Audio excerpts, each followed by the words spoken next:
You can talk first because Oh, fine. Well, we're doing the old trademark again. exactly Just to make sure that everything's running. Welcome to Airsoft Nation episode 8. Unbelievably, we are here. Thank you very much for joining us on this Monday evening. As always, my fabulous co-host Carlo, pointing Hi the there. right way. Look at that. Yeah. Hey everyone, welcome to the show. Taking me eight episodes to point the right way, and our special guest for today is none other than Jason Stringer. Thank you very much for coming on the show, Jason. Yes, nice to be here. It's nice to be on something that's not Grind Watch, so that's always good. And ladies and gentlemen, if it hasn't already set the tone of the episode, we're there now already. So, ladies and gentlemen, before we start, guys, throughout the show, please leave your comments. Carlo will be watching the live chat. Yeah, there'll be a little notification of when we're going to start doing the questions. Yes is already there for Airsoft Sniper. Will's already in the channel. Hi, guys. Thank you very much for watching. So, yes, please ask your questions to Jason or anyone else during the show. And we will get round to them kind of every 5-6 minutes or so. In addition to that, share this stream right here with whoever else you can. Groups, your fan page, Will. Snoops, your fan page. Let's try and get some more people watching today, as the main topic of the discussion will be all about gun teching. And are you sure? Because Will's just said get naked. So yeah, I know. Can we change? Can we change the lineup? Can we wait till at least half hour, get past the watershed? Yeah, exactly. I know, because I've got something special planned. Graham already knows. Oh. And anyone that listens to Flop Rate already knows what I've planned. Oh, dear. Yeah. We'll be going off. Should I be worried? I know, it's your middle name, Jason. I'm going to tell everyone what it is. Naked well, time thank with you for beards. watching the last ever podcast. Yeah, exactly. Naked time with beards. I might be kind of slacking on that front. Oh, sauce, mate. You need to get yourself a better beard. Obviously, be part of the operator. I think, yeah, it's the operator. Well, I mean, Will Greenwood operates, and we've seen what he's lacking there on the beard front. So yeah, I hear Carlo was posting some last week. Okay. Jason, are you wearing trousers? No, I'm not. I'm actually wearing a small skirt. Answer your question, Will. There we go. Okay. Right, So, Jason, for anyone who doesn't know you, let's start. How do you introduce yourself to all the AN community? Right. Well, obviously, my name's Jason Stringer. I've been at Airsoft for many, many years now, and I got into teching about 6-7 years ago. Kind of had to when my gun broke down, didn't have the money to fix it, get to a shop, so I decided to just take it apart, and it went from there.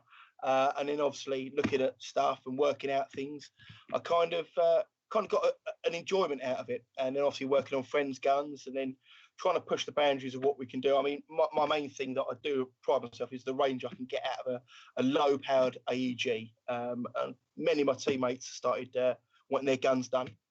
And then obviously it become a sort of a business, working through Call Under Fire. And obviously I was working for platoon stores, doing a lot of work with them, and picking up guns. And then obviously you get gentlemen like Kylo here. He would bring a gun to me. And normally it'd be the message the night before. By the way, I've got a skirmish tomorrow. What can you do? No, mine was a Milsim. I was like, Jason. Oh yes, the Milsim. Yes, Milsim this weekend. Kind of did this one done in the rush. Price ain't an issue, mate.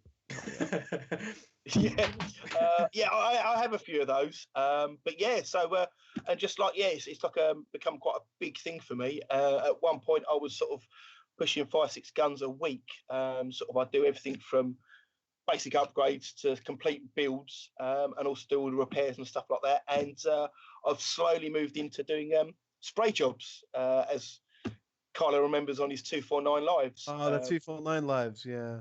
Which is now back with Jason. Proud of that. He's now back with me. He's currently going through a Daytona gun conversion. Which you do. Which you do, like I said, but I primarily work on AEGs. Like I said, I mean, I've done work on snipers and done some pole stars and stuff like that. But I just love AEGs. I will work on pretty much any kind of AEG, even sort of the scary, the TM recoils. Some people get a little bit, but they're not actually that bad. Actually, once you get inside them, and obviously I get a lot of messages asking people, how do I do this? And I'm one of these people where I will happily spend hours writing out a complicated message on how to do it than say, no, bring the gun to me and I'll fix it for you, which I see a lot of people do. So I'm happy to give advice. Normally at 2 o'clock on a Sunday morning when people have got a game and they're trying to prep up and get ready for a day out. So yeah, I get that quite a bit. I now have a message system set up on my phone. So if you do message me after a certain hour, you get quite a bit of a rude message, which with the possible launch of the AN app at some point in the future, Graham may get that message. Anyway, Graham used to message me at stupid o'clock in the morning asking, can we quickly check the Android app, see if it's working? Normally his response would be no. But yeah, so I'll be 3 o'clock, 2 o'clock, 1 o'clock in succession. It was kind of like, I should probably go to bed. Jason's he's still not replied after 10 minutes. I should probably just go to bed now. Jason, are you asleep? Yeah, so but yeah, and obviously I'm a marshal as well at Call Under Fire, which takes up quite a bit of time with the planning and running of games and stuff like that, and keeping airsofters in check. I have 2 very small children, and I would rather look after them some days than 50 airsofters. To be brutally truthful about it. Aren't your children more mature than the airsofters anyway? To be fair, yes. And a lot of, I think my 2 have better gun control at some points as well. Not saying much about that one. I'm just watching all the live stream viewers just drop rapidly after that one. Sorry, Graham. It's fouled. We did get to episode 8. 2 people, they should just dropped off. Yes. I'm sorry, mate. It's worth saying. Nahias just asked, what's your favourite AEG? And maybe we should do, what's your favourite AEG and what's your favourite AEG to work on? My favourite, for some strange reason, it's an M4 that I built 4 years ago. And all I really do is service it. And it's, okay, I'm going to probably get wound up for this one, but it's a Magpul gun. Oh no! Yes, we all know Magpul. I just love it. I love it, and it's the one gun that I know that if I brought it out onto the field, Carlo would run away from. It's that M4. That one, yeah, one of 6. Yeah. I don't know if you can see behind me my collection. There's enough there. But yeah, it's only a few. There's only a few. A lot of How many of those are yours? All of them. Those ones are actually mine. Wow. As you can see, there's a few boxes there, and if you look underneath, there's customers' guns as well. So, but yeah, so for me, a V2 gearbox is probably my favourite one. It's one I can literally do blindfolded and enjoy working on. But then I do like challenges. I like working on like the bullpup guns. As much as I don't like the guns, I enjoy working on them because tweaking those things, it's so finicky but so fun. There's something enjoyable about it. But yeah, I mean, for me, my favourite gun is still my M4 that I've had for many years. It's one of my first sort of personal builds. I've just put my all into it, and I love it to bits. But yeah, to be fair, after a while, a lot of guns seem the same. I mean, I tend not to like working on some of the cheap Chinese clones. I hate to say it, the Gen 1 SRC guns. They were so poorly built.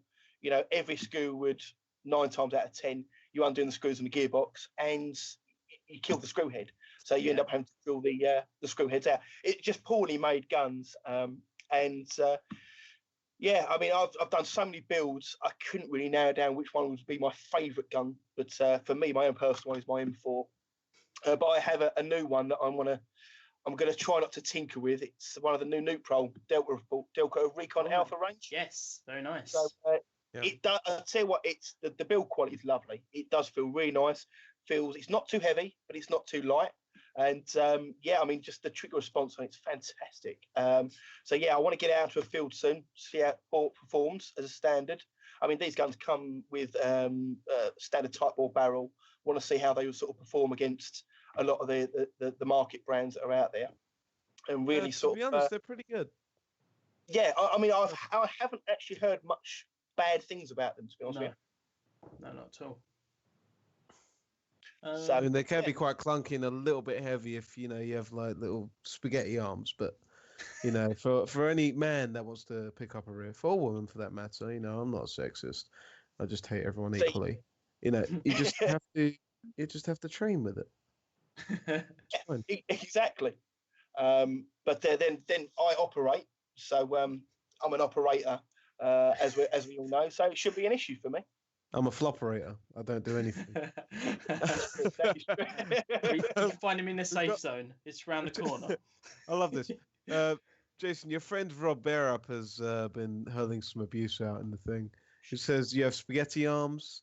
He's implied you're a homosexual as well. Even I think there's a photo of him actually kissing you on the cheek from a club somewhere. So I don't know what he used to do. I had a past before Airsoft. Years of therapy has helped me out with a lot of that. Because I know you're not kidding, because you tell me about this in private. I just want to say, before we get any questions, no, we're not going to reveal where Jason lives now that they've seen the back of his warehouse. That's not a question that will be read out or answered in any way. Pay me enough. And share them. Yeah, Carlo is literally, I think I'm on his Google Maps as favourites, the amount of times he's been down.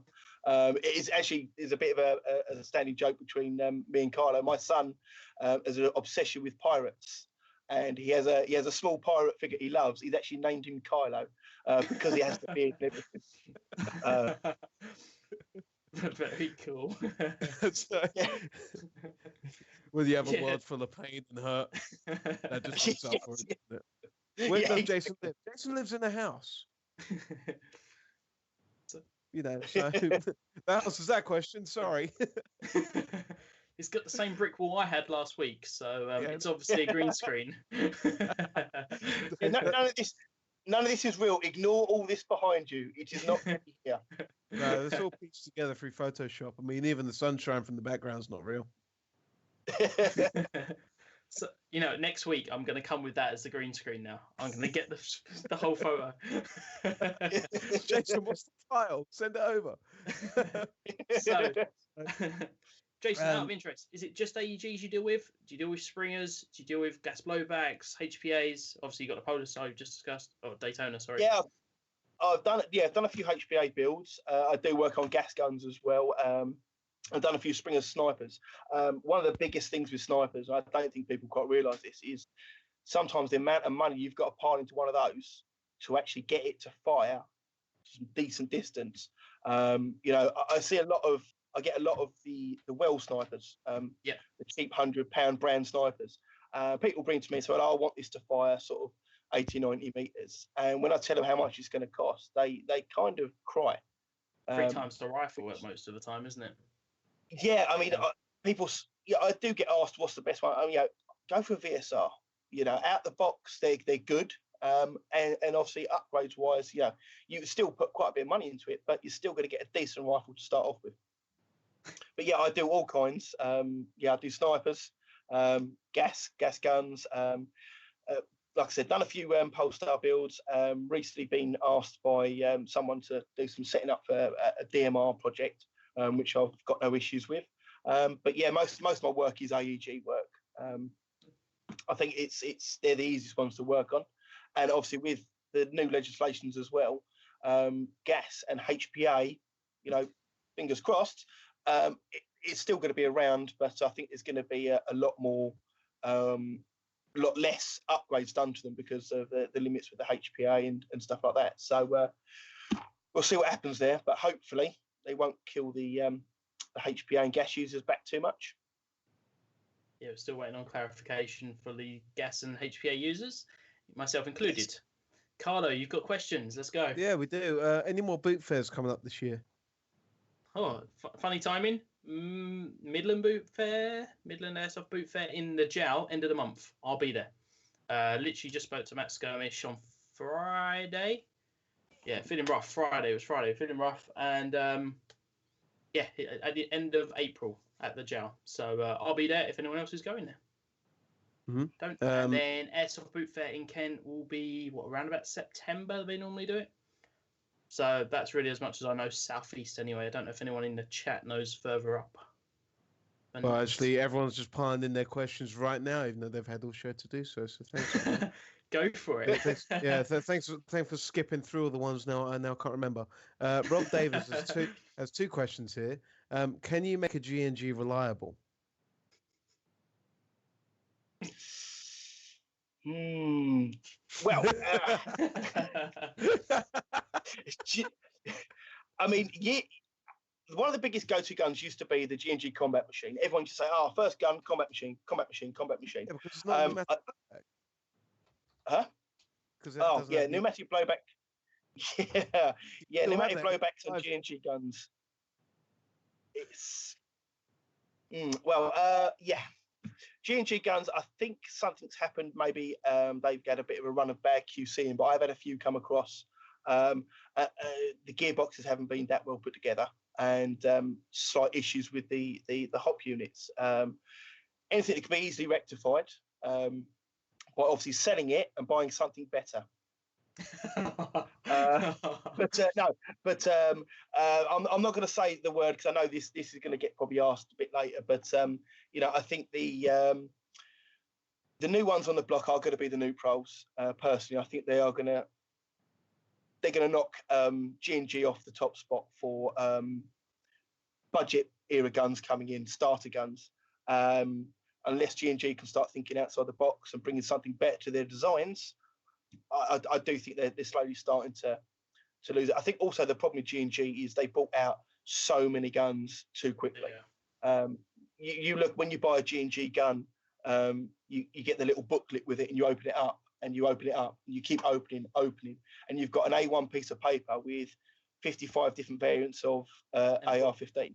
Yeah, exactly. you know. No, because one's a CAR-15, so you know. Yeah. All those mods you buy separately, and now they've just put them all on and sold them as separate guns. Yeah. So, exactly. What's the rarest gun you've worked on? The rarest gun I worked on was an original Shuey MG42. And I will say, that thing was absolutely beautiful. Real wood. The chap had a bit of a wiring problem with it, so we had to basically build a new wiring harness for it. But I mean, I would not want to lug it around in the field. It is a support gun that has to be deployed. This thing, because a lot of the original Shueys were gutted for HPA builds. So finding one with the original gearbox was absolutely beautiful. It was such a lovely gun, and it's probably one of the way. I mean, the chap had it for a good 6-7 years, just stored away because it broke, and at the time he had no one to fix it. He got in touch, brought it round, and it was absolutely wonderful to work on. But I was a bit scared because obviously a lot of the parts inside the gearbox were standard, but there were certain bits on it that were proprietary, and if they broke, well, you're never finding them again. But yeah, it was. This was held with kid gloves. This one was. Wow. It's a great gun to work on. Great gun to work on. Cool. Marcus Shipley asks, would you ever take on an airsoft teching apprentice? If he's happy to work for free and make me coffee on a regular basis. Actually, I've had customers who have obviously requested that when I work on their gun, can they be here? And obviously, when I was at my busiest last year, I was able to do so. I've had people come down, and I'm happy to show them sort of the basics on a gun and taking it through bit by bit. But you're never going to make a career out of this. I will be honest about it. You're working on guns, and some guns could take you 10 minutes. Some guns could take you 2 days. It all depends on where. But yeah, I mean, sure, if you're close to where I live and you're never going to find out my address, you're more than welcome to come down. Or if you ever come down to site and obviously we're at the same game day one day, just pop over, say hello, and I'll run you through some stuff. It's not an issue at all. Very cool. last one for this session. Graham, can you get Angelo DeVito on the show next to me so he can? No, I'm kidding. I've been chatting to him today. I will definitely offer him a space on there. I believe he wants to record next to you as opposed to just being on the stream now. So I'll let you get that one done. What, we meet in the middle? I don't. Yeah. No, sorry, guys. No, that's not what I meant. It's been said now. It's up until naughty parts touch in the middle. What do you think of Hype Airsoft's upload rate? Wow. Cool. When was okay, that we'll last? skip that one. That's kind of brutal, isn't it? When was that to last ask one? that to get everybody off this feed for saying that. Stop it, guys. Very nice. Kieran Stokes asks, what's the worst, most frustrating gun you've worked on? I'm going to have to say it's probably going to be something like it's going to be a TAR-21. It's the bullpup because the way the trigger mechanism is built. Obviously, the gearbox at the back, trigger at the front, and you've got these long rods that run through to pull it, which is great. The problem is the space you've got to work on is this big, and you've got to try and do all the grub screws up, tiny screws, get it all set up. That was a real frustrating one for me. I've only had a couple through. But yeah, that's probably one of the worst ones. Or like I said earlier, the old cheap Chinese brands. I actually had one in the workshop the other day, and the bloke paid £20 at a boot fare for it. He brought it to me, and to be brutally honest, I said to him, "It's going to probably cost you more to fix it than it's actually worth." I think it was. I think what killed it for me was the fact that the battery was in the magazine. What? Yeah, the battery was in the magazine. Nice. Yeah. Barbarians. I know. I mean, this wouldn't even be seen on the Heretics group, I don't think. Oh, no, it would. Yeah. He's kicked out in seconds. Wow. But no, yeah, like I said, you do get some guns that are an absolute pig to work on. You get some guns that are absolutely easy to work on. Every gun is different because every owner treats them differently. I think probably one of the most one job I had probably 2 years ago was a bloke bought me a TMM4 SOT mod, and I nearly cried because the back body pin was a brown raw plug. And when I pulled it apart, he'd actually used 2 wires from a 3-core plug as his wiring loom. So I had a red wire and a blue wire that had been taken out of a normal. Exactly. He's gone. It's done. Yeah. So yeah, I mean, you do that. People think teching is glamorous. When you have jobs like that, it's it does get kind of downhearted when you look at it and you think, what have you done to this poor gun? I know. I actually took it to bed with me that night and cradled it and made it feel wanted and needed. But yeah, it was a shame to see the gun in such state. But lucky enough, we managed to rebuild it, and I managed to get the body pin in it. I haven't seen the chap again, thank God, because no doubt this thing's probably held together with duct tape, some random screws, and a twig. I'm not too sure. I honestly thought you were going to mention my Cymer AK at that point. I was like, hang on, my Cymer AK is 12 years old. The metal is falling apart by the time I gave it to you. But it's an AK. They're supposed to look like that. Yeah. When I see a pristine AK, I think to yourself, no, you need to tie it to the back of your car, drag it around a field for half a day. You need to beat someone up with it. You can only do that with two manufacturers' AKs. You can't really do it with the Cymer one. No, I suppose no. Mine's been beaten a pulp, but it's still firing. That's the first maintenance it's ever had after 11 years. I think the FPS was about 220 at this point. Yeah, I could tell. I think exactly. The O-ring pretty much crawled out on its own and died on my workbench.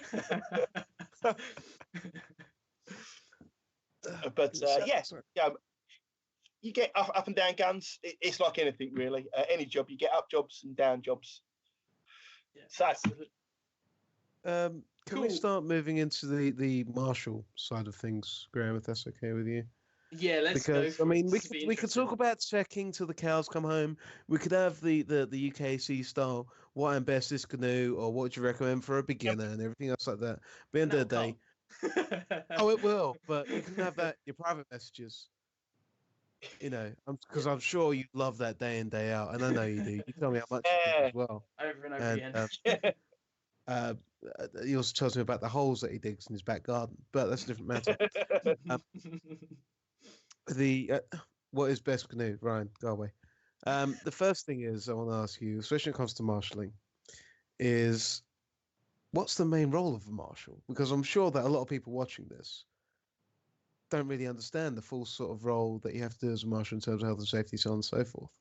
So if you could break that down for us, please, that would be fantastic. Yeah. Being a marshal is not just about chucking a high vis on. You know, there's a lot to it. Obviously, it's you get into sight way before a lot of the players. You're making sure everything is set up, and then you know when the guys come, you know, a lot of it sounds stupid. It's about a bit of meet and greet, making people feel welcome. Then once you get out there, it's safety is the most paramount thing possible. You know, you've got to watch for people with their eye pro on. You know, no one wants to lose an eye.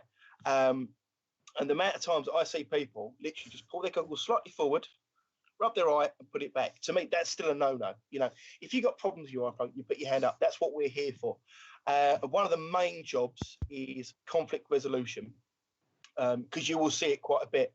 Someone not taking the hits, someone else takes umbrage to it. You know, the last thing you want to do is be known as the site that has the fight. You know, it's not good for business at all. So you've got to be able to, you know, calm a conflict down in a reasonable manner without sort of dropping down to their level, shouting, screaming, effing and blinding, you know, and stuff like that. And the biggest thing as well is it's keeping it fresh on the day. You need to be able to make sure that everyone has a good day and you're not doing the same thing day in, day out. And then you've got the other side as well, sort of the first aid. I mean, I'm the qualified first aider for cuts. If anyone has an accident, obviously I'm first responder, and I did check it out. We've had a few instances. We had a young chap once, he fell down a rabbit hole and broke his leg, which is never nice. And we had another incident where someone decided that they would plant a claymore, which we know is fine, and then bared the claymore with flints, which actually effectively turned it into a real claymore. That person was obviously asked to leave directly from site, but the result of it was that the flint flew out and sliced someone's leg open. So you got to look at it is crazy. What the hell kind of players do you have in Kent? It's a beginner-friendly site. You ain't. Come and visit us quite a bit. Carlo, you're not allowed on site again with that car. Look at that claymore. I thought we were talking about Graham. I wasn't there. I didn't even use my real name. It's also the biggest thing with being a marshal as well is having the eyes everywhere, because you're always going to get that one person who's shouting that player isn't taking his hits. You know, so you've got to be able to watch 30, 40 players all at once, trying to keep an eye on everyone. And you know, you can't just sit there and smoke a fag or have your vape, which I see a lot of marshals on site now. They're all vapors, but they stand around it. They're not really sort of paying attention to the game. And one of the big differences for call under fires marshals is we actually get stuck in with the guys, you know, especially for new players who are a bit intimidated in what's going on. You know, we'll give tips, we'll give advice, move up, push forward, help this guy out, you know, and we get involved and make everyone feel welcome. And we have a bit of laugh and banter. You've got to be able to have a laugh and banter with players, because half the time you will get called many names under the sun. And I have been 9 times out of 10, it's from my own fellow marshals. I get rude names.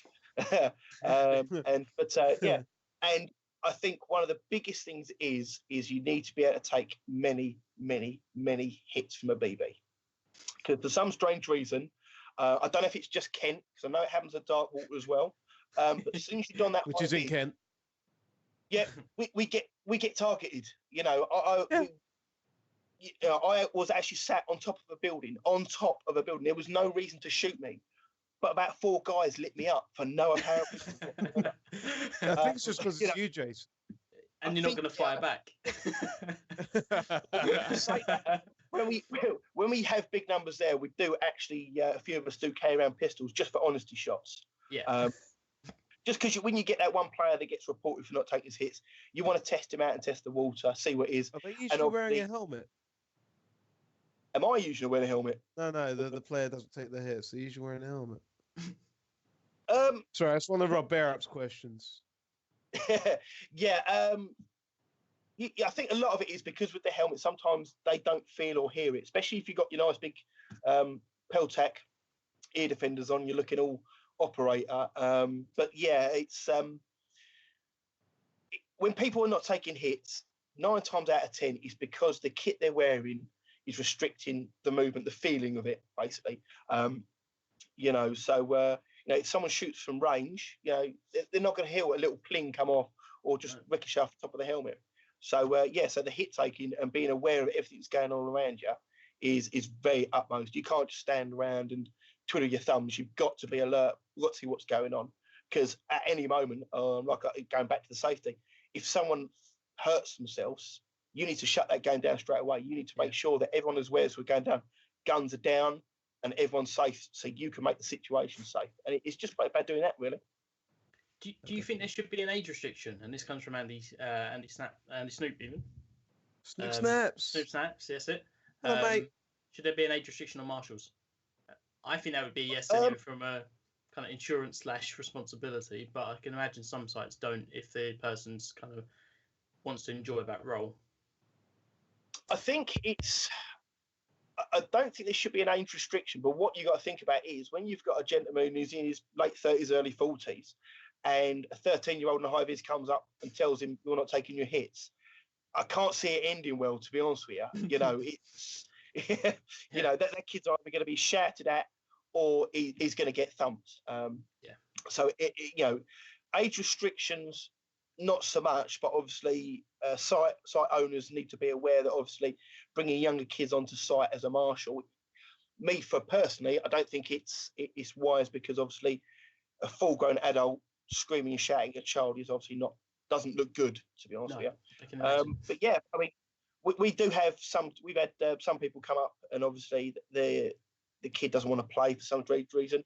We say, yeah, put a high vis on, come and shadow us for a bit, have a look round and see what's going on. So they get an understanding of what they see from marshal, and you'll be surprised how many players that have played it a game over and over and over again, and they've been shouting, oh, call your hits, call your hits, call your hits. And then they become a marshal for a day or just for a couple of hours. And they actually notice that when they're shooting people, it's not actually always reaching them. And that's one of the things you think, oh, look, the gun that's supposed to shoot 80 meters doesn't. You're only shooting 60 meters. You're falling 20 meters short. Your scope isn't telling you. It's telling you it's taking the hit, but it's not actually happening. So I think sometimes a player having a go at marshalling is actually a good idea as well, to give them a better understanding of what we've got to deal with on a. Yeah, it's the job appreciation sort of thing, isn't it? Yeah, I mean, I've had people shout and scream at my face, and you just sort of smile politely, listen to what they're saying.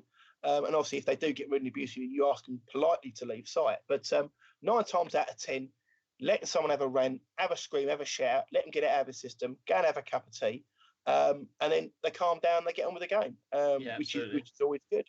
So that, like I said, it goes back to the conflict resolution. You need to be able to control the situation and make sure you've got 50 players on site. You want to make sure every single one of those 50 players goes home with a smile on their face and they're happy, because that's how you get repeat custom.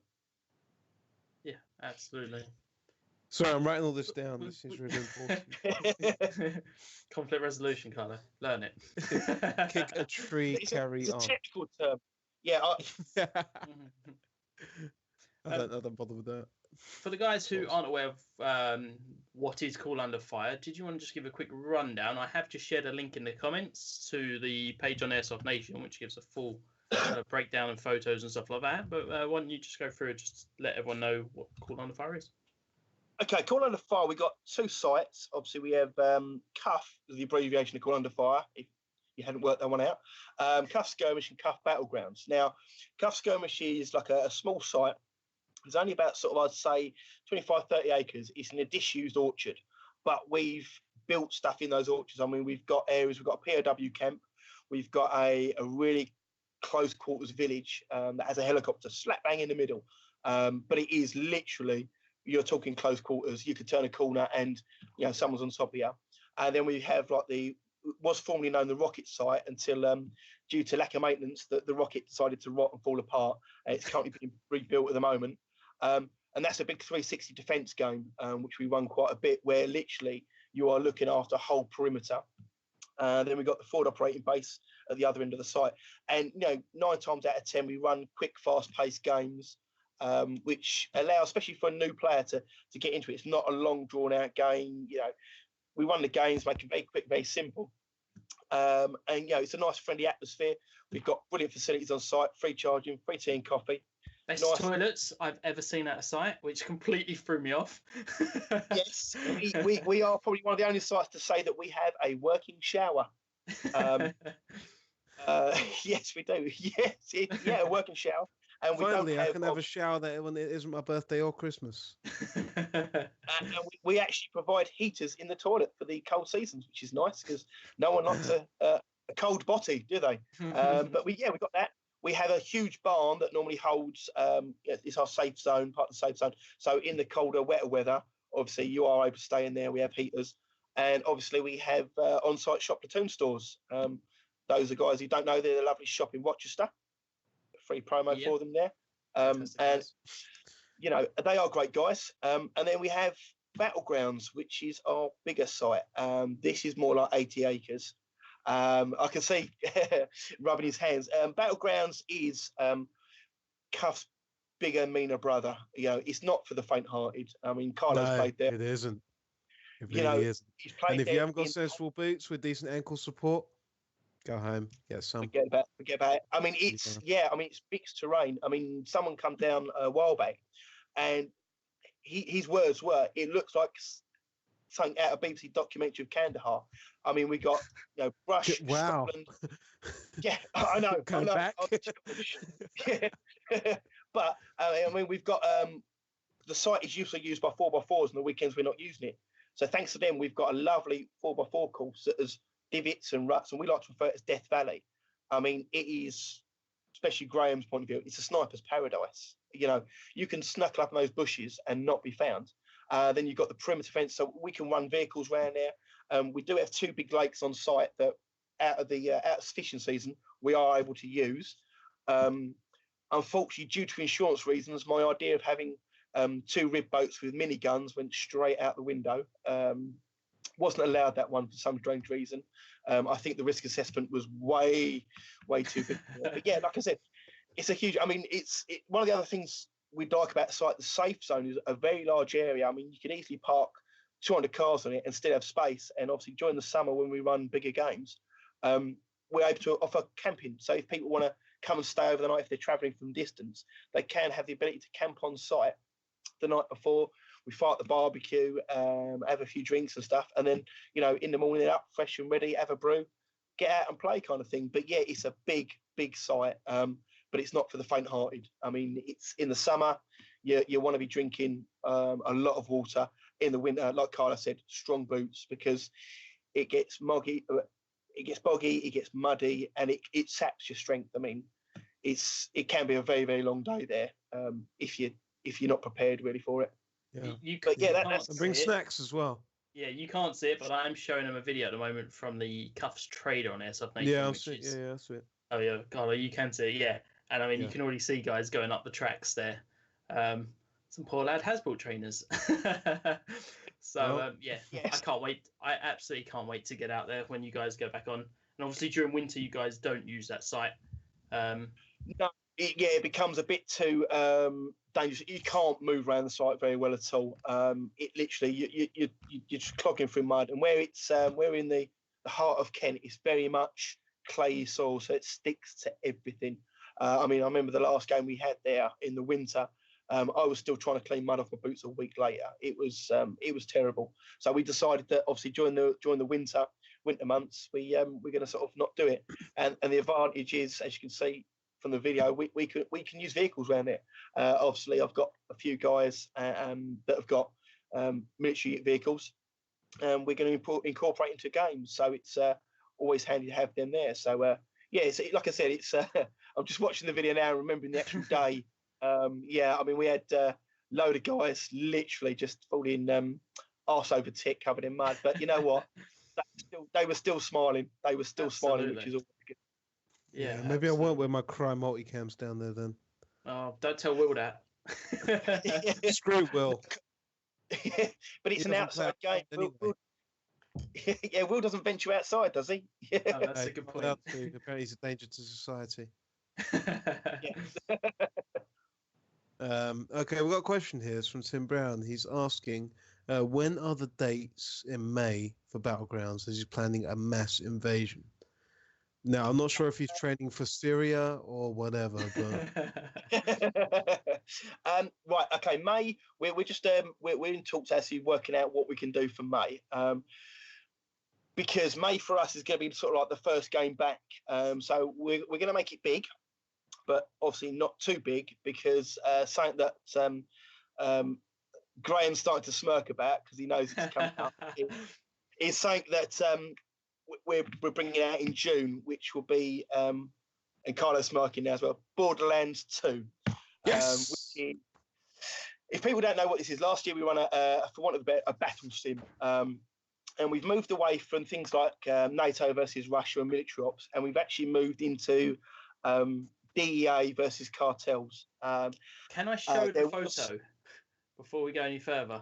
You can launch the photo. You can launch the photo. What's the photo? Wait, I haven't seen this yet. What's the photo? You haven't seen this yet, no. It'll be on the stream in a second. I will get it from one machine to the next because it's that important. It's good. So, sorry, Jason, carry on. Jason, you're holding out me as well. That's the last time I'm coming around yours. I'll do my own tech work now. Yeah. Well, Jason, can you answer my calls, please? That is never going to get old, is it? No. Sorry, Jason, carry on. So basically, the premise behind Borderlands was instead of having two teams fighting it out, we've actually got three teams. We had the DEA Fast team. We had El Scorpion, led by the Mexican himself, Carlo, and then we had Mexican.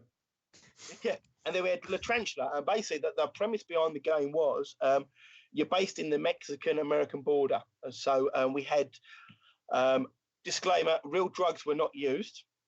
We had drug runs. We had we're money. Talking about, mate. I mean, most of them they end up in my car or something. I mean. We are 7 packages light, by the way. But yeah, we actually had arms deals. A lot of time, a lot of effort went into it. Obviously, I can't take full credit for it. The original idea come from James Smith at Platoon Stores. I mean, he absolutely smashed it out of the park. And obviously, I was on board. I was working till silly hours most nights building props. And then obviously we discussed it and we enjoyed it, and it worked well. Obviously we saw what worked and what didn't work. And then on my little bit of time off from Airsoft, I sat down and thought, right, let's write Borderlands 2. So I wrote it, didn't like it, wrote it, didn't like it, and finally come to an amazing plan that I really enjoy, with a lot of twists in it. The guys, we discussed it on site, and we're looking at June. It's going to be launching. More details coming soon. This is just a one day up, isn't it? This will be a one day. It's a 1 day up. For people who don't know what a battle sim is, it's sort of like the breach between mil sim and a skirmish. So you're going to be you're going to be kit specific. So if you're one team, you've got to be one coloured kit. If you're another team, you've got to be certain coloured kit. We're not imposing ammo limits and stuff like that. And it's very much, instead of like silly games like what I call Catch the Flag, skirmish games. It's going to be very op based. So obviously you're going to have main objectives to do plus side objectives. Give you a rough idea of what we had in Borderlands Operation Pumbra. It was one of the missions. Carlo had to meet a arms dealer, lock down the area, and obviously do the deal with the guns. But obviously every time the vehicle stopped, they were being shot at, so they had to move the vehicles, lock it down again. And all the time that's going on, you've also got side missions of smuggling drugs across the border with the DA Fast team in hot pursuit trying to stop them. So, cool. so we've got we've got elements like that. So that's what we're that's what we got. Operation Vengeance is coming. There's going to be some twists. And I think Carlo's getting a little bit quaky in his boots because he knows what could be coming. Did you want to explain what you stole from Pablo Escobar? I believe he's muted himself. Yes, it seems to. Yeah, sorry, I'm here. So there were 3 credits to be collected at the end of the game.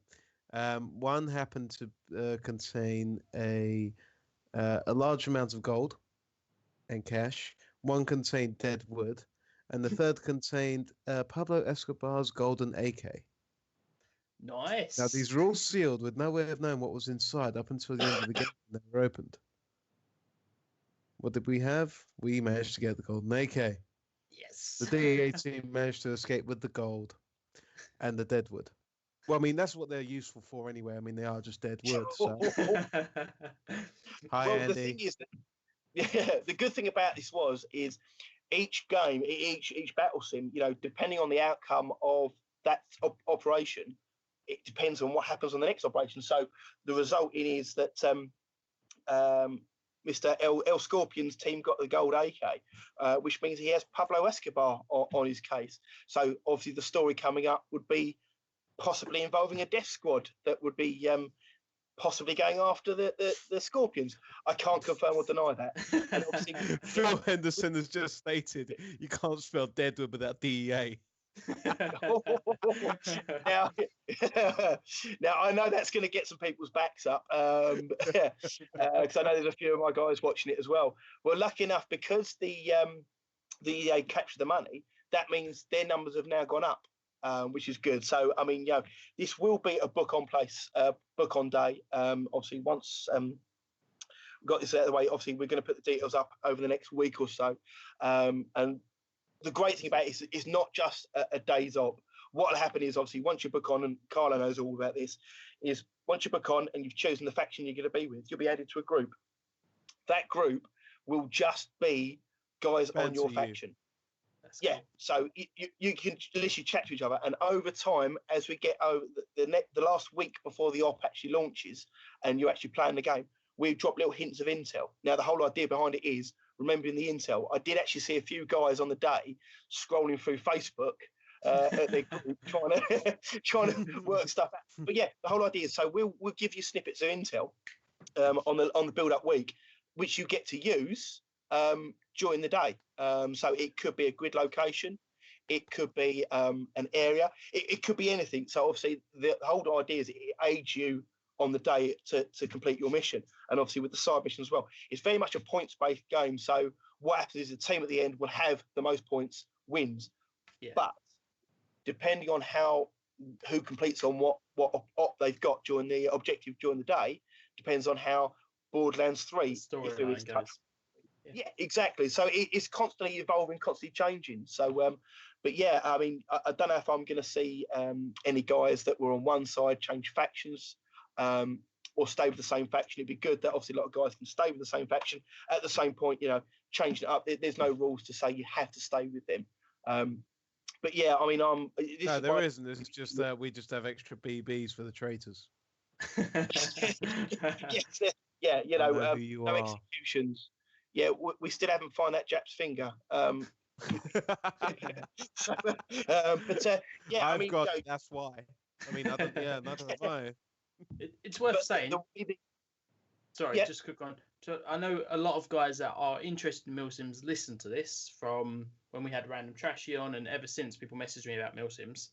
Yes. If you've never gone and you've only played Skirmishing, battle sims are perfect. Whether it's the Badland ones, whether it's the ones that Airborne Airsoft launch, even the ones run by sites. These longer days with a bit more specifics, but without taking it for the full length.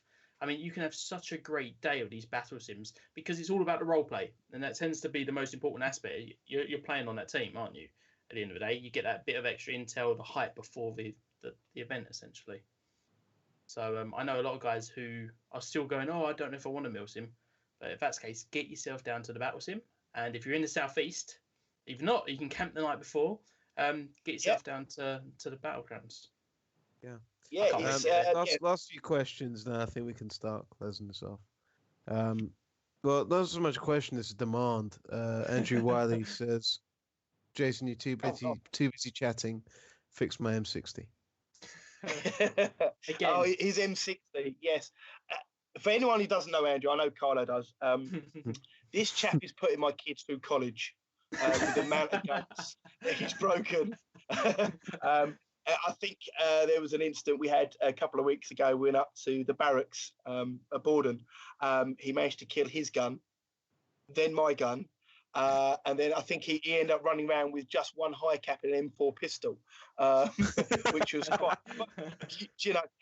Anyone who doesn't know Andy, and he's a really, really nice chap, but he's an ex-paintballer, hence he loves to spray and pray. I've done quite a few builds for him recently, one of them being his chainsaw M249 conversion, the Mugen kit, which is a lovely piece of kit, and it suits him down to the grounds. But yeah, he's got probably more support guns than the British Army at the moment.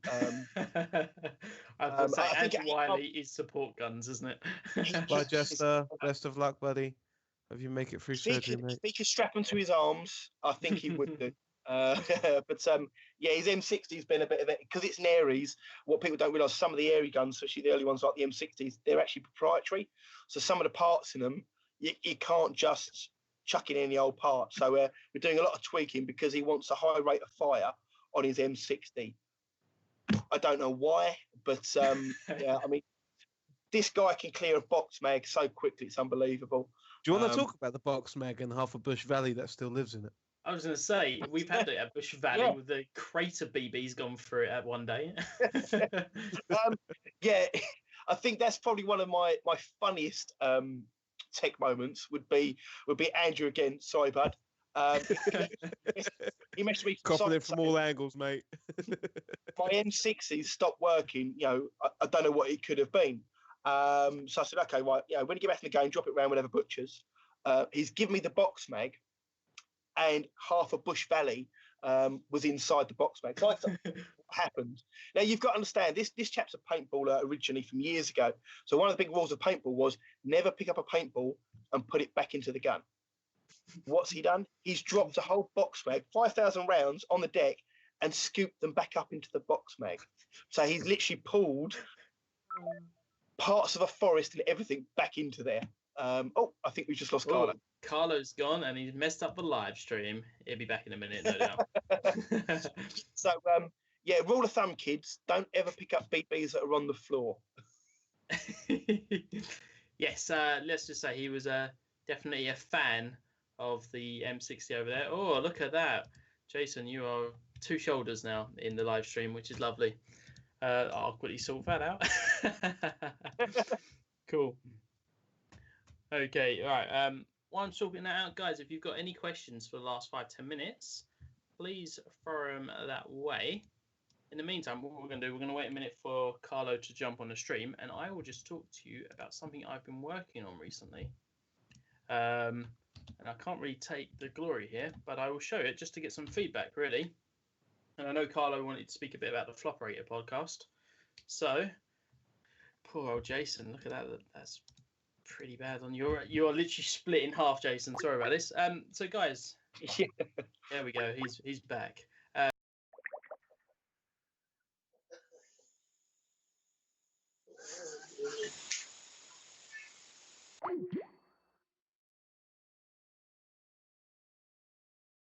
Cool. 1 second, everyone.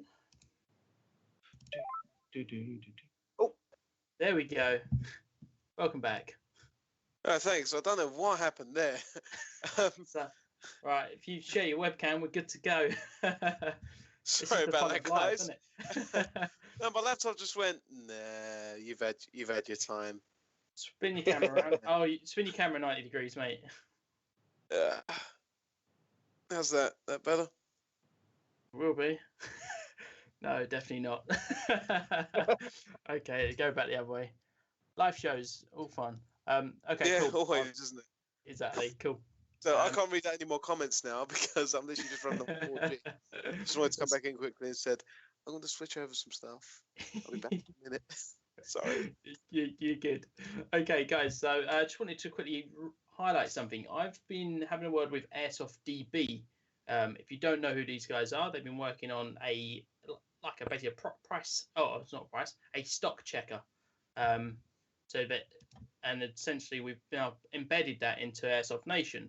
I want to get you guys feedback. It's still in beta from these guys, but so far I've been pretty impressed with it. And it's as simple. Once the link is launched, you'll be able to go up into the search bar. So we're going to search Mark 23. It will then look across the sites, and I'm going to just tick list only in stock. And it will essentially go through the sites in the UK only. So it's exclusively to UK, and it will show you. Oh, poor old Carlo's gone. It will show you That's all switching the. over. Cool. It will show you all the places in the UK that have it in stock. And essentially from that point, so if we wanted a box mag from Mark 23, you could click that and get straight through to the site. Now, it's something that I'm really impressed with the guys from Airsoft DB. I think it's got a lot of potential. I think a lot of retailers should really quite enjoy this because essentially, if they've got it in stock, you can scroll up and down and pick what you need and who you want it from. So it'd be great to get your guys' feedback. And like I say, I should be launching it on the site in the next couple of days. And yeah, please have a go. Let me know if you've got any feedback, and hopefully we can start getting more retailers on board. I do know the guys of Airsoft DB, so Daniel in particular, will be doing a recording with me, and we'll have a chat and kind of discuss what's coming up in future for those guys. Cool. Right. Any questions coming through, please? Now that Carlo's back, I'm now watching the chat stream on there. Carlo, Not that I can see. Oh, you're cool. Did you have something to talk about Floperator? Yeah, I did. Guys, as part of the partnership that Floperator has with Southeast Airsoft Supplies, if you use the discount code Floperator, you get 10% off of your order. How cool is that, right? The simple way to do that is just basically go to seairsoft.co.uk or look up either Chris Paget or Paul Reed or even myself, and we can get some stuff ordered for you. Once again, that code is Floperator. That's 10% off. That's some pretty cool shit going, right? There we go. I think so too. Yeah. Yeah. Other than that, I mean, the Spartan Warrior stuff is still going strong. If anybody wants to donate directly, I can give you the email for that. Yeah, and we recently, myself and a small group on Facebook have recently donated about £450 to Spartan Warrior PTSD charity in Kent. Good job.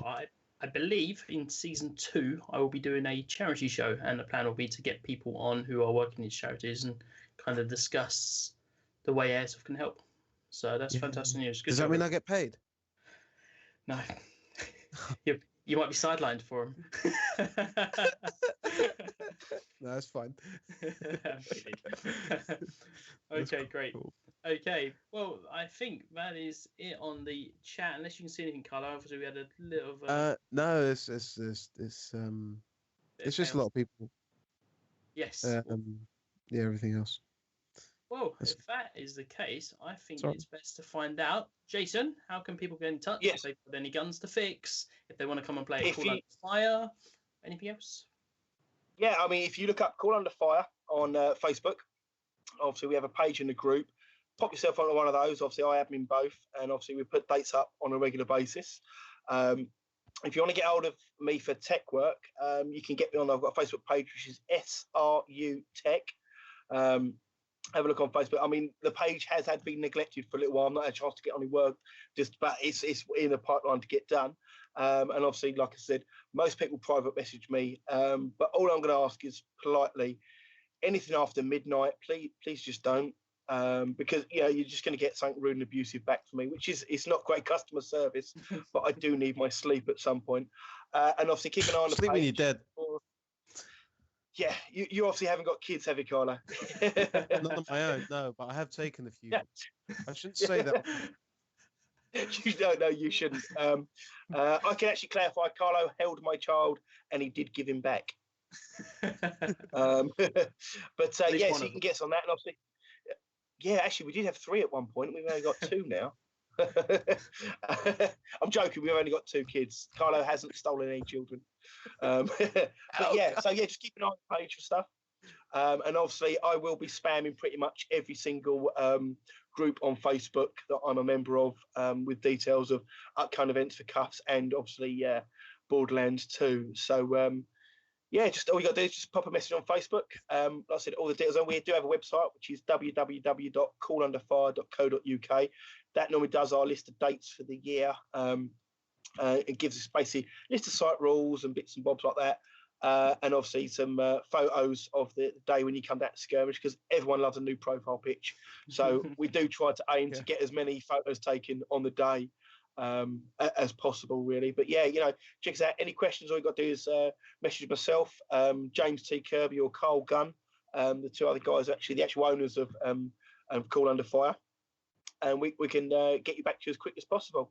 And like I said, any tech work, you can either get me through Call Under Fire page or SRU Tech. So cool. One last one that's literally just come in, just before we go, is what do you reckon the optimum sort of player to martial ratio should be? Right, okay. I think the optimum player, it depends on the size of the site as well. I mean, if you've got a small site like Call Under Fire, and you're looking at sort of 50 players, 5 marshals at least. So you're looking at 1 marshal per 10 players. But then when you look at someone like Battlegrounds, which is a larger, more wide open site, you're doubling those numbers. So you're saying, it's not just for obviously for safety and hit taking reasons, but you need to be aware of what's going on. You don't want to be, you're dotted around here and everywhere. What happens is you get instances where people say, I can't see a marshal, I'm going to sort of stuff like that hurts them.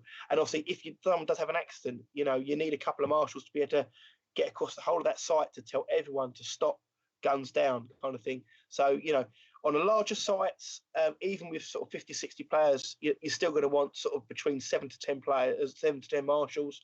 On smaller sites, you can lessen those numbers because your eyesight is, you got closer areas.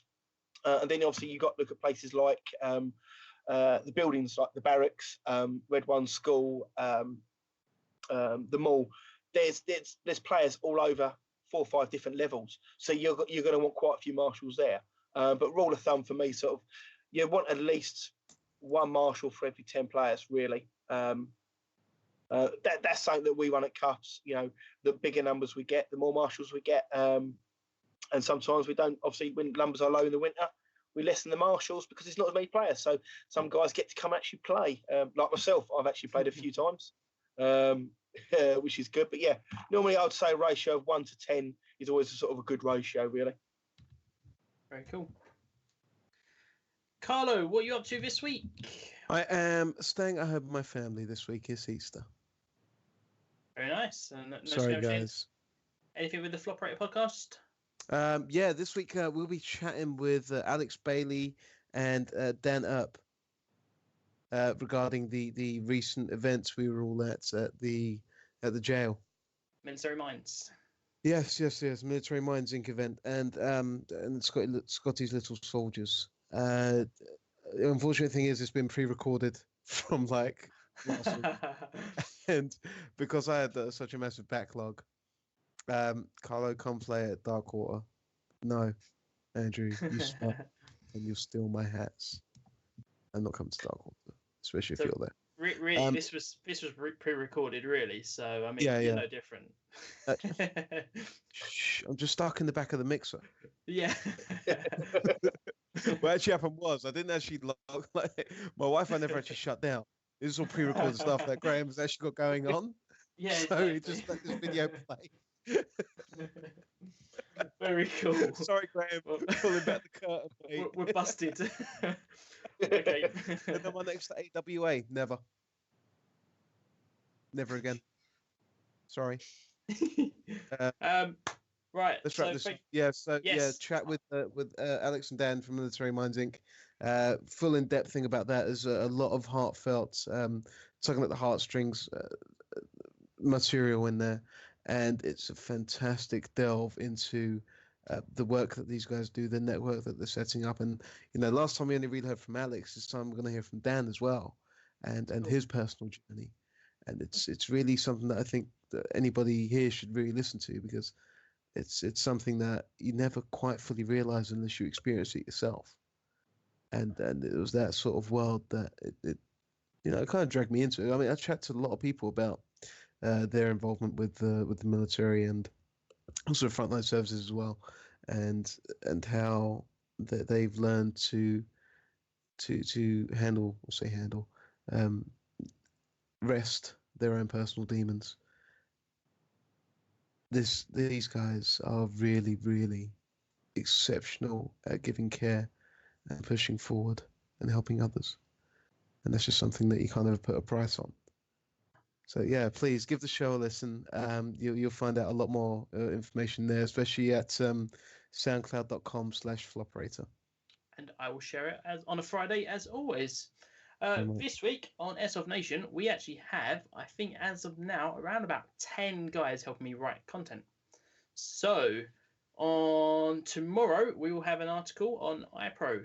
As some of you may have seen, on Friday there was a video released by Clean Shot where he shot a person from about 50, 60 meters away, and it took the glass out of his iPro. Yeah, I saw that. Yeah, guy was actually fine. Killed a guy. The sniper rifle is at 500 FPS. It's just a chance happening.